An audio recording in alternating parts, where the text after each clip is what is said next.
Cost of Victory, Book 1 of the Unseen Scar series by C.R. Saxon. Chapter 15.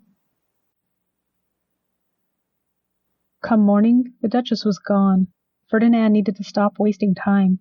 Every day he sat with Evelyn and Mother in the little play cottage. He shared the stories Master Mingjing, grandmother, told him, recording them as he spoke. Having them in grandmother's voice would be better, but... Weak in pain, fighting for breath, Ferdinand pushed those memories away before they could take over. Every session he fixed his eyes on a distant point outside the window. Looking at Mother Artemis or Evelyn was impossible.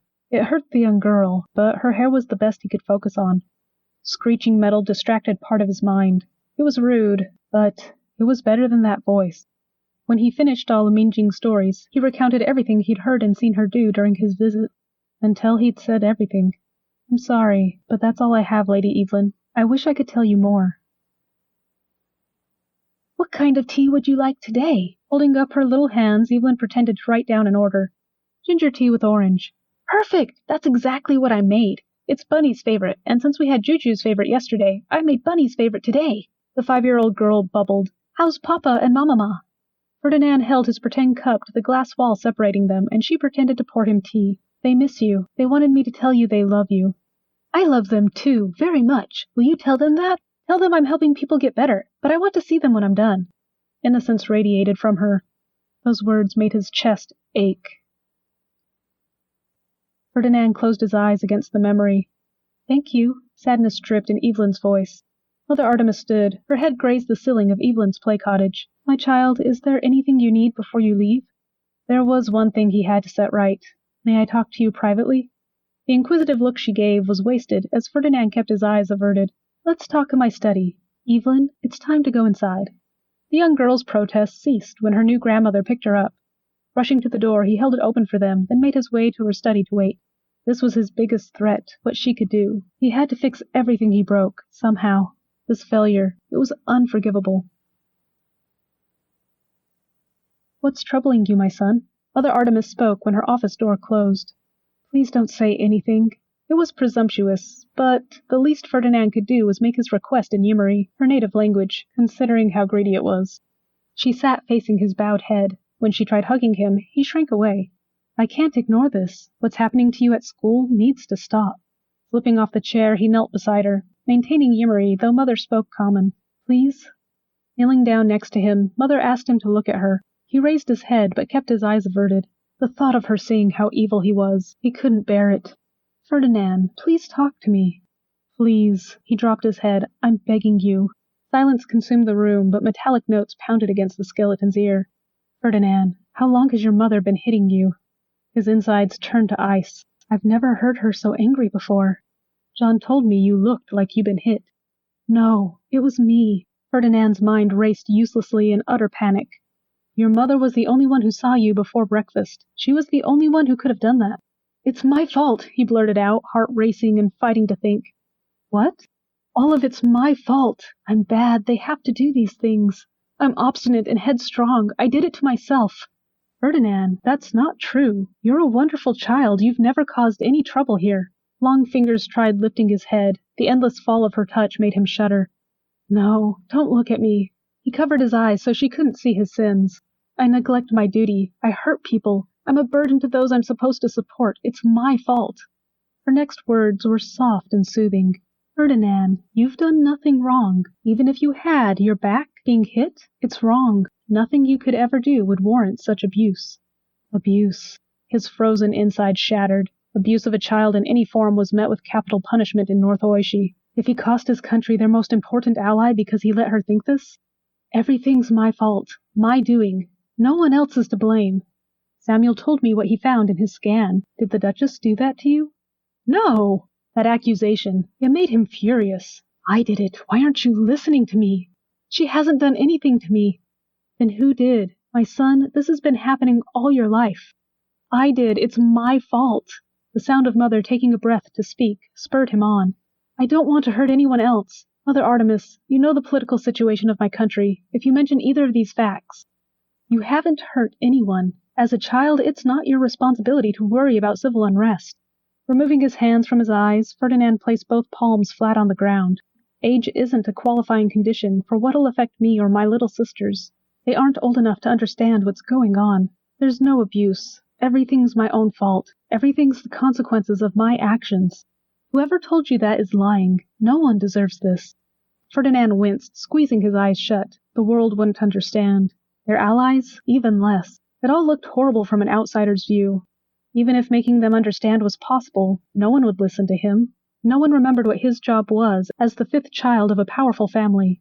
His duty, the fifth child. All he had to do was protect and defend his family. I don't want to hurt anyone else. I don't want to cause any more death. Ferdinand's voice cracked when he spoke, much to his embarrassment. Nothing's happening. Nothing needs to be fixed. What do you think about this one? A gangly 10-year-old asked about the hard, steady pounding as he danced around the lab. I don't know. I'm having a hard time enjoying this music. I mean, it goes against everything we were taught. A girl 1 year his senior answered, grimacing as the beat pounded on her nerves. You mean like how drums are for war? It's so weird hearing this as music. A third, even older child smirked as he leaned back, toes bobbing up and down. I don't know if I like it, but there's something about it I can't ignore. Little hands joined those toes, clapping in time. I like it. The three turned to the youngest of the group. Yu was absolutely adorable. Curly black hair framed her heart-shaped face, and stunning pink eyes glowed against her dark skin, magnifying her cuteness. Thank you, Yu. I think I'll pick this one. The first boy clapped along with her. It'll represent the fighters perfectly. Oh, how so? The older boy laughed, stomping his feet on the offbeat. Oh, I like that too. Yu giggled, joining him in switching between clapping and stomping. The first girl stood intrigued. Watching intently for a moment, she eventually joined in, alternating rhythms and patterns of stomping and clapping. I'm stilling this for the athletes. Everyone laughed and mimicked her. Soon they'd choreographed a nice series of movements which smoothly transitioned back to the beginning, repeating in a continuous dance until the song ended. Ferdinand! Oya cheered playfully, spinning around as if dancing with the glowing orbs in her peripheral. It didn't matter how fast she turned, she never could get a direct look at them. Thin lips turned up in a hesitant smile. Perfect Ondo rolled off his tongue. How have you been? Every time I count the carpet fibers, people show up. Afterward, I can't remember which one I was on. Oh, there's an island nearby with magnificent cliff faces. She grinned maniacally, tugging at the chain around her neck. His smile. Please don't break your neck. His alarm didn't faze her. It isn't difficult. You find a spot, grab and lift yourself up. She grinned at his image on the screen. Everything about his smiling face was bright, except his eyes. They were dim, darkness hiding inside. I know the mechanics. Hee. I have a surprise for you, he teased, covering his ears briefly. Ooh, what is it? His face jumped a bit before settling. A video of him appeared in the corner of her screen, making her grin. The recorded Ferdinand held his violin and commenced playing. The real boy stepped back, revealing a different instrument, a mandolin, and joined in. After a nice musical intro, he began singing. His recording joined in for backup and harmony. Amazing. It didn't suit him in the least. The music was peppy and upbeat, but both the recording and his own hands had a melancholy running through them. Good, I can hear his heart. The song gave her hope.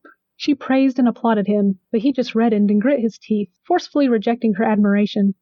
But she insisted her awe was fully won. Then she asked for another song. Another? That one wasn't good enough? He asked, bright red and unable to look at her.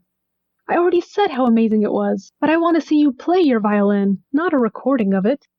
There's one I'm working on, but I only know the violin part, and I'm not proficient, he admitted. Perfect. She wanted to see him play before he learned to mask the important elements. Only for you. He switched out instruments. The first note was smooth and graceful, but his body, every movement he made radiated pain, longing. The song itself wasn't sad, but she heard Ferdinand's heart cry out each note. The instrument wept for him, tears he couldn't express.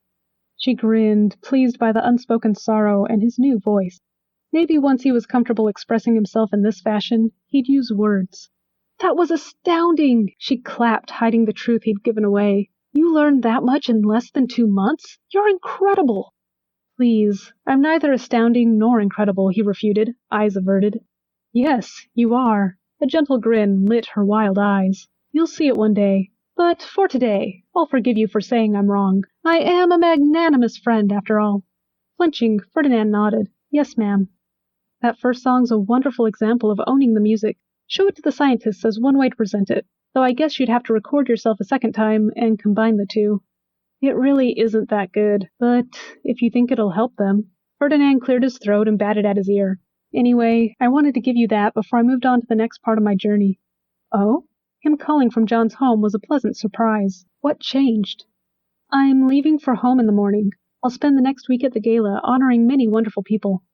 The big party for those who helped with the Zute. Oya masked her disappointment. You've heard of it?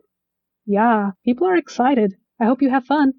I'll do my best. My aunt and Lady Evelyn are among the honored guests, so I'll probably not talk to you till I return.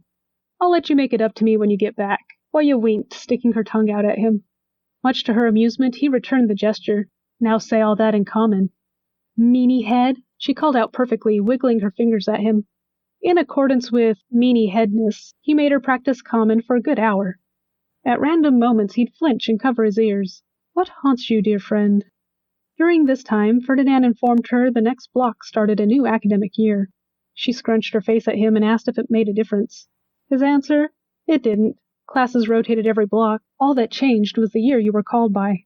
She was highly amused to learn John, the older of the two, was starting his 11th year, while Ferdinand was to begin his 13th. Just how amazing are you, my friend? A knock rudely interrupted them, but gave Oya an excuse to switch back to Ondo. Who could that be? Give me a minute. Bony hands flew up to stop her. Actually, I need to pack. Ah, then I'll see you in a couple of weeks. Safe journeys. Ferdinand bowed and thanked Oya before turning off the screen. Her silliness, it was strangely refreshing, and her voice, it filled him with warmth. Despite himself, his lips twitched upward. Seeing her, he couldn't explain it. It felt nice. You don't deserve her. A tap on the earpiece banished the voice. I know I don't. He didn't need that voice reminding him to know how greedy he was being. The first colors of sunset painted themselves over the water. It perfectly reflected Oya's joyful energy.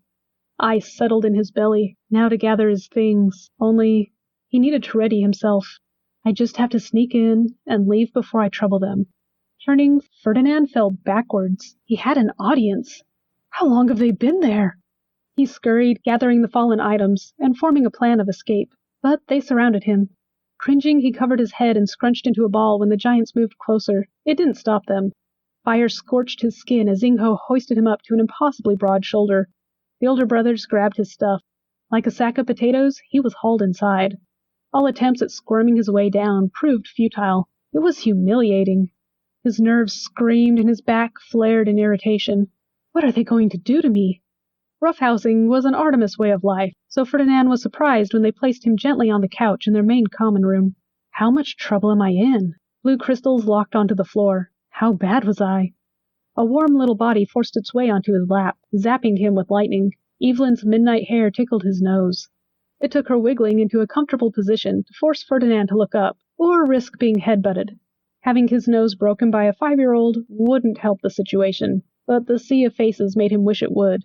The bundle of lightning twisted around. Grabbing his face, she pulled it toward hers. It's time to be happy now, big brother. She scrunched her nose in the sternest look a little girl could muster. I've hurt her again. I know you don't want to. I know it goes against how you were raised, but we're going to talk, because it's all we know to do to help you. Mother Artemis informed him, stepping forward hand in hand with her husband. That night was the most painfully embarrassing experience he'd ever suffered through.